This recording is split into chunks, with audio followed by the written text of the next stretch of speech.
to beware spoilers. I am Adam. We are here to discuss PAC-MAN World Re-PAC, the latest remaster from Namco Bandai, for PAC-MAN World 1. I believe it originally came out for the PlayStation 1 back in early 2000s, I want to say. I don't remember with 100% certainty. I played PAC-MAN World 2. I can say that for definitive,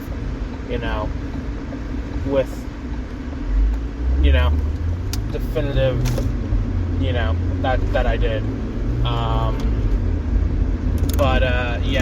With this one, I have no real background for it. I was just like, okay, so I'll sit down, I'll play the game, hopefully I'll enjoy the game, and then we'll see from here, what we have going on. And only having PAC-MAN World 2 at the frame of reference, I think I'm kind of like, I'm looking at it through a lens of, okay, so these were the quality of life improvements that were obviously made between Game 1 and Game 2. And therefore, we get to see, kind of a step back to an extent. I didn't play PAC-MAN World 3 either, for that matter.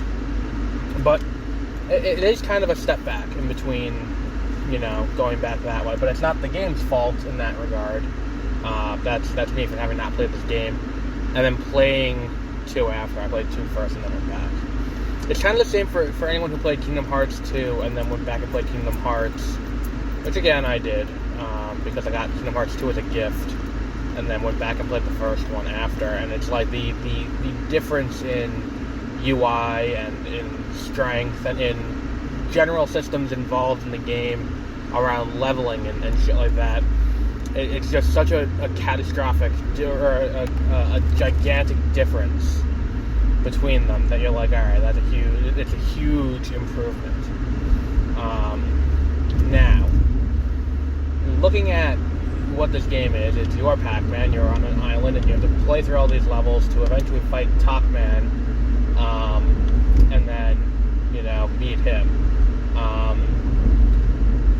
With a remaster, what you don't see a lot of is changing what probably is similar gameplay to the original. And I would say that looking at what the original, what this game is compared to the original, it's very side-scrolly, and I would say the game is too easy, maybe, to an annoying degree. Like, as a player, I want some challenge to it. And when I say I want challenge in a game, I don't mean I want artificial difficulty created by having to jump vertically, or not vertically, but like, up and down instead of left to right, along the y-axis, over lava, where it's like, all right, I gotta be careful of what I'm doing here, because if I'm not careful, I'll end up falling into this lava and dying. And then, if I remember correctly, in World 2, it's not just... Wow. It's not just that, that there was this... I think I just witnessed someone do something in a parking lot to someone else, and then a second person peel out and chase them, and then cut me off and almost hit me with their car. As I'm driving. So, yeah, that was cool. Like, in 2, if you fall into the lava, it's not instant death. You get that, you get that moment where you can, like, not recover, but you can get back up and, what the fuck are you doing? You can get back up and kind of get an opportunity to rectify the situation, without being instantly dead. The system to get extra lives is way too easy, and I would say it does take away from some of the challenge. After the first few levels, if you're playing the game properly, you probably will not run into an issue where you are at risk of actually dying. Like, there's no risk after a certain point of getting game over, because you'll have so many lives accumulated. Because of how the camera is, there's a lot of trial and error trying to find everything, and the game is largely collectathon. The point is to collect everything in the game, and then move on from there with everything collected.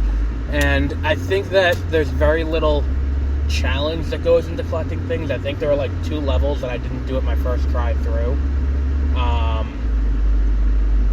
where it's like there were 3, where it was like one of them is unlocking, 2 of them were unlocking mazes, because the mazes are hidden behind these very rudimentary puzzles. You have to go find a fruit, come back to the door, open the door, and get behind it.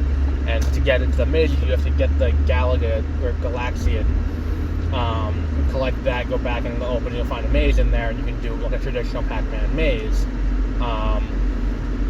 This did return in Pac-Man World 2, but it was a full Pac-Man maze, not a miniature version. And there were 3 of them that I needed to, 2 of them that I needed to go back and get it a second time, because I was not expecting there to be field hazards in these. One of them that I had to go back and do had lava that was shooting rocks out of this lava pool, and it could land on you. And the other one had spinning fire heads, and you have to like avoid that, or shooting fire. So on top of avoiding the ghost, you have to do that. But it's not a difficult mode or anything. It's pretty easy to rectify and get through. What else was there? Yeah, I think my only thing with the game is that it's way too short. I don't think it's... I think that this is the issue we're going to run into as we get more and more remasters of older games, is that the price point for these older games is a lot lower than the price point for modern games. Not a lot lower, that's the wrong word. What I mean is, when we compare what you were getting in, say, this game compared to other games of the era, you were getting a lot more. You were getting about the same as other games. Same amount of enjoyment, same amount of time playing it, and all of that. Going back now and playing it now at $40 or $30, I paid $30 for it. I got it on PC. Going back now, I don't think that it's a $30 game, because it is tremendously short. And if I paid $30 for an indie game and it was this short, I would have been disappointed. Or if I just don't think there's enough content in this game to warrant this price tag. And I think that's kind of a fundamental issue that we're encountering with these, with porting these older games and moving them into this new method of playing them. Is that if I'm going to pay this price, I'm expecting a certain amount, and it's not like the game is difficult enough. It took me 3 tries on the final boss, but it very much is trial and error. And then, like, you have to, like, when we get to the third part, where you're fighting the giant version of Pac-Man, I figured out that when I did it the third time, because I'm trying to, like, rev run into his feet to knock him over, but it's like, oh no, you don't have to do that. You can just do the butt bounce over and over and over again. It's pretty easy once you get to that part. There was another boss of the game. Like, the bosses take a few tries, but from what I've found, it's not because the bosses are particularly hard. It's that the screen is overflowing with bullshit that you have to work through and figure out what's going on around you. Like, the first one that gave me an issue was the one in the ruins area, where you have this giant, I think it was a giant gorilla, that you have to, like, he has a heart that you can, hit, you can, rev run into, but you have to get the shield down. To get the shield down, you have to do the rev run on the, which I think is the name of it. I don't remember what the exact name of it, where you run in place to get a good, get going on a good flip. You do that on these little panels that cause that make the shield go down. But while you're doing that, you're kind of locked onto the panel, and you got to avoid being killed by this giant gorilla. It's not exactly the easiest thing to do. And on top of that, it's like, well, you have these other things spawning that are going to try to kill you. At one point, the gorilla starts shooting lasers at you. There are, he'll throw flaming balls of shit at you, and it's just a lot to get around. The one in the factory area, which is a giant robot, and I'll say this: all of the designs for all of these bosses are all the designs are all fantastic. I love all the designs. This robot is great too, and it's just you're on this conveyor belt thing, and it's just frustrating because when you go to attack it, you need to get the metal orb to become metal Pac-Man, and then you have to get onto this platform, and you have to, you're going to be using the rev run a lot in the boss battles. You're going to do that to hit them, but there's also these magnet things in the ceiling that will pick you up, and you have to get yourself free of. And it's like, alright, well, the amount of time you're in the metal ball is so short that it doesn't always work properly. It's not like Kingdom Hearts 2 with the frame rate issue with fighting Saiyx, where it's like, the meters in the game are tied to frame rate, so setting it to a 60 frames per second destroyed that boss and had to patch it.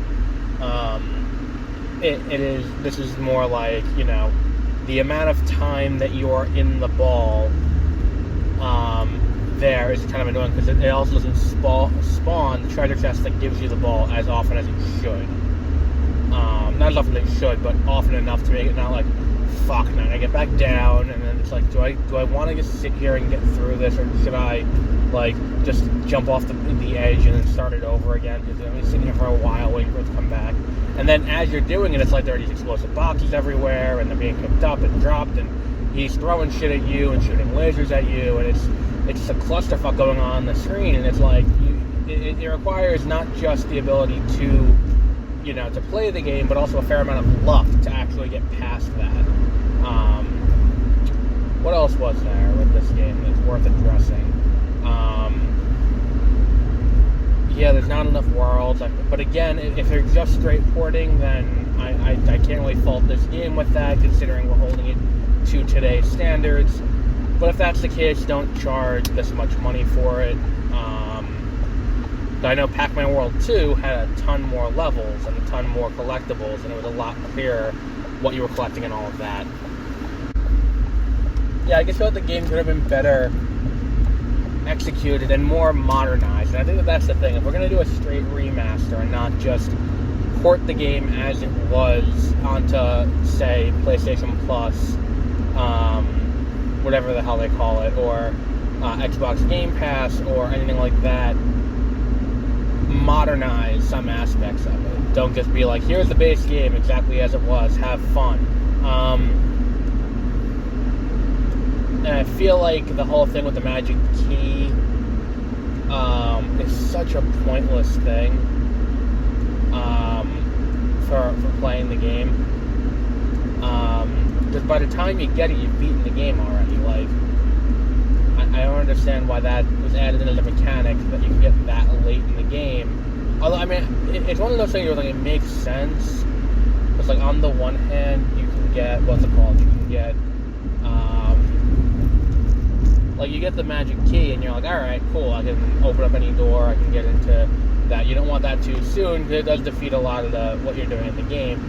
But by the time you get to the end of the game, it's like, well, I'm not going to go through and play these levels again. So what's the point? I have everything. Like, that's the thing. And then the other level I had to go back through and do the second time was, there's one of the levels in the factory, I think it was, where you have to blindly jump down a hole at one point that's pretty wide. It's not like you're jumping down a hole and it's like this little narrow tunnel. You're jumping down a pretty gaping maw of a hole. And when you get in that hole is the C in Pac-Man. So you can't get back up to get it. So if you jump down and miss it, you just gotta do the whole level over again to get it. So I had to redo that one because I didn't know it was down there until I passed it, and I'm like, oh shit, there it is. Then I tried to get back up, and you can't jump high enough to get back up. So that was a cool discovery. Too little, too late. I think that just about covers it, though. I mean, the game is fun. And don't get me wrong. I'm not saying the game's not fun. I'm saying that it's hard to justify paying $40 or $30 for this game at this juncture. Maybe had they did both had they done the trilogy 1, 2, and 3, maybe you could justify a $60 price tag for all three.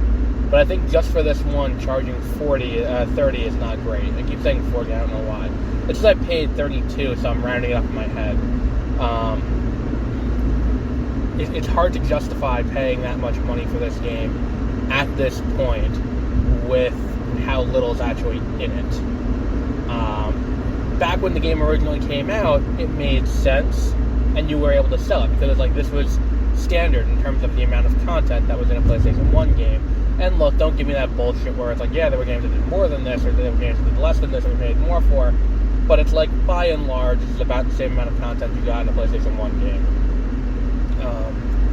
That said, I beat the game in about 5 hours, 6 hours, and not beat the game, but, I beat the game to 100% in about 6 hours.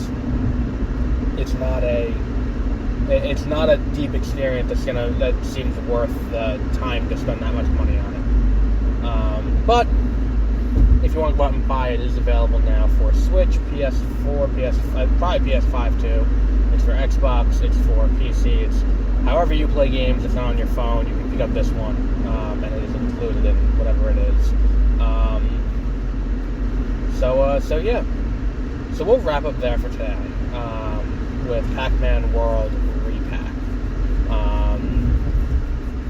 And I think, I don't know what the next game is going to be off the top of my head. I have to look at what else I have. You know what I'm going to do? I think I'm definitely doing the Retron SQ HD. That'll be tomorrow morning. I'll record that. Or this evening. No, as I'm recording this, I'm driving to the movie theater to see 3,000 Years of Longing. And tomorrow morning I might do the Retron SQ, and then also I want to talk about this game Movietopia, I think it's called. It just came out, or they've released a demo as part of Gamescom. Pretty interesting game, and I think it speaks volumes about the difference between the game and the movie industry. I'll talk about that a little bit more later today or tomorrow. But until then,